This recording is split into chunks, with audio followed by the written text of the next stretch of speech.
Let us learn English by using Telugu వాడి మనం English నేర్చుకుందాం. కొన్నిసార్లు మనం చెప్తాం కదా, నువ్వు నాకు కాల్ చేసినట్లయితే ఫంక్షన్కి అటెండ్ అయ్యి ఉండేవాడిని, నువ్వు నాకు కొంచెం తొందరగా చెప్పినట్లయితే వర్క్ కంప్లీట్ చేసి ఉండేవాడిని. ఇవి మనం తెలుగులో చాలా సింపుల్గా చెప్తాం. బట్ ఇలాంటి సెంటెన్సెస్ మనం ఇంగ్లీష్లో చెప్పాలంటే ఎలా చెప్పచ్చు?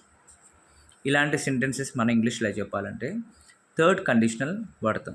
Don't worry, I'm not going to give you the rule నా, whereas I'll give you live examples. కొన్ని లైవ్ ఎగ్జాంపుల్స్తో నేర్చుకుందాం. సో ఫస్ట్ ఎగ్జాంపుల్ వచ్చేసరికి, if you had called me I would have attended the meeting. I repeat, if you had called me, నువ్వు నాకు call చేసినట్లయితే, past tense ఇది అయిపోయింది. If you had called me I would have attended the function. Second sentence వచ్చేదానికి,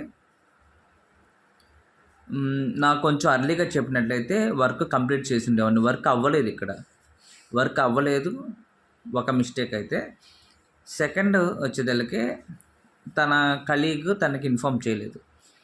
so తన colleague కనుక తనకి ముందుగా ఇన్ఫామ్ చేసినట్లయితే వర్క్ తొందరగా కంప్లీట్ చేసి ఉండేవాడిని. ఇది మనకి కావాల్సిన మీనింగ్ అనమాట.